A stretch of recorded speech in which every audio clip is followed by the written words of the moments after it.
I got back in and watched Chelsea, who really very comfortably saw off Suarez and Koke and the rest of them at Atletico Madrid, and now Chelsea move on. It was a great performance. If you're Emerson Palmieri, you come on with a few minutes to go, and the first thing you do is bury the ball in the back of the Atletico Madrid net.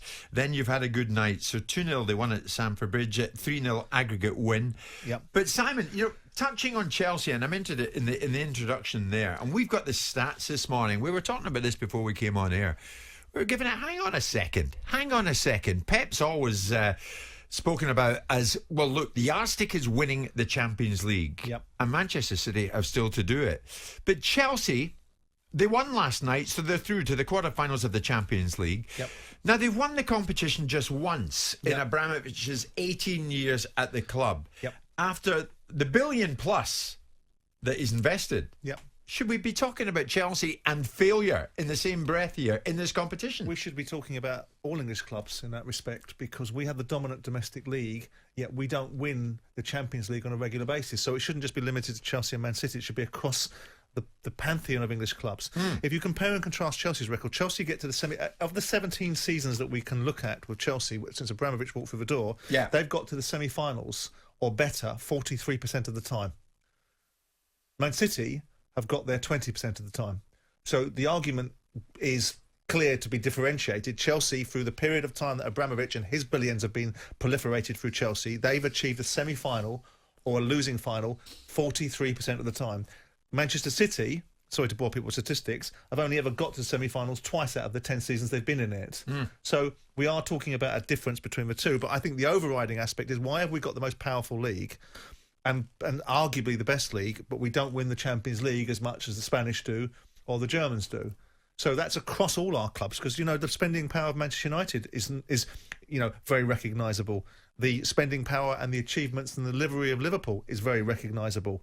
Ironically, the team that has won the Premier League the least of those has won the Champions League more times than any other English club. In recent times. The statistics this Liverpool, morning speak for themselves. But the fact that Chelsea have reached the quarterfinals of the competition for the first time in 7 years says something in itself. No wonder Abramovich has gone through a succession of managers. When you look at it, the pursuit is... You could see when they won against Bayern Munich. Remember, he was there for the trophy lift. He was there with the... Pep Guardiola will tell you that his default setting is that his bread and butter is winning the Premier League. That's a nice little angle when you haven't been able to achieve winning the Champions League. But you don't agree with that, do you? No. Well, listen, you are not you're setting yourself up to be an elite football club, and they are becoming an elite football club. And part of that is to have a stable of achievements, and one of them has to be... Same for PSG, by the way. One of them has to be a winning of the ultimate trophy, which is the Champions League, even though the Champions League is laughable because 90% of the teams in the Champions League aren't actually champions. Yeah, we know that. But that is what it is. But it's got to be the yardstick for Chelsea as well, Simon, hasn't it? But Chelsea have won it and have regularly featured in semi-finals. Now, the last 7 years, you might be able to look at that and say, why... in the last 7 years, what have the other English clubs done in the last 7 years? Where have Man United been in the last 7 years, asleep at the wheel? Where have Liverpool been, besides winning it and being to a final? They've been more prolific in their achievements inside the Champions League because they've won one and they've lost one in the last 7 years. Where have the other so-called superpowers have been? Man City have come from a different position. They've come from the same position that Chelsea came from, which was a standing start. Now, look at Chelsea's standing start and look at Man City's standing start. Chelsea's standing start was to get into the semi-finals in the first season that Abramovich owned Chelsea, and then to get to semi-finals the following season. If you look at Manchester City's standing start, group stage is knocked out, last 16. So if you're going to compare and contrast people's records, compare them properly. The first 4 years of Chelsea's ascension to inordinate amounts of money under the Abramovich campaign, semi-final, last 16, semi-final. Man City, group stages, last 16. So Chelsea are infinitely more successful when they first got their money. But now the last 7 years, we're seeing English clubs perhaps not doing what they should be doing as a matter of course, not just Chelsea and Man City. And the only ones that can lay any claim to being successful are the least successful side in the Premier League, besides last season, which is Liverpool. But you do batter Pep. No, I don't. Yes, No, I don't. No, I yes, don't. you do. I do not batter Pep. I have an equal balanced measure, which is basically calling out the things that I think are calling outable, and also saying, wow, that's fantastic. I think Manchester City can win the quadruple. I think they have the ability to do it. I think their recovery... But my point is, you always call out City for their poor record in the Champions League, but you never call out Chelsea. Because they haven't got a poor record. What? One win in 18 years? One win in 18 years. For the money that's invested. Sure, Simon, if anybody should get that, you should. And Manchester United have invested equally the same amount of money, and how many wins have they got? Right?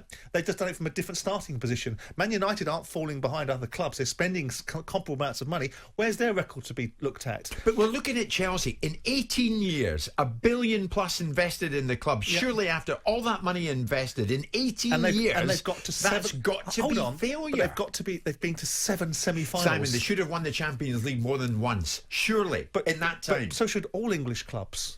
So should all English clubs. So should Liverpool. So we've been the dominant domestic league for some time. We argue that we're the best league in Europe. We argue about the power of this enormous, unwieldy beast, which is our Premier League. We lure the best managers around the world to the Premier League. So why are our sides? And then we listen to nonsense. And this is where I get critical of teams like Man City.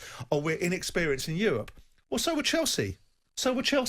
But their first 4 seasons in Europe, when they were inexperienced, and by the way, none of the players are inexperienced. They've all played in Champions League winning sides or sides that have been successful in Europe. You've got the best coach in the world. You've got the best start point. Man City have accelerated their growth.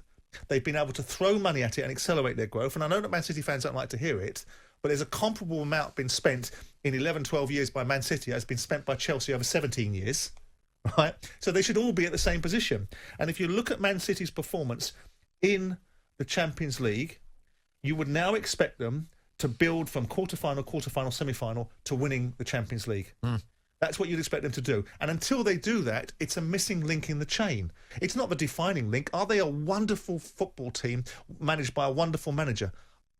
Undeniably. Okay. But should they win the Champions League with this kind of investment? Yeah, and so should PSG too. Well, maybe we'll have this discussion again after the upcoming final that may see Chelsea up against Manchester City. That would be good, wouldn't it? That'd be a fabulous discussion, wouldn't it? That'd be a good discussion.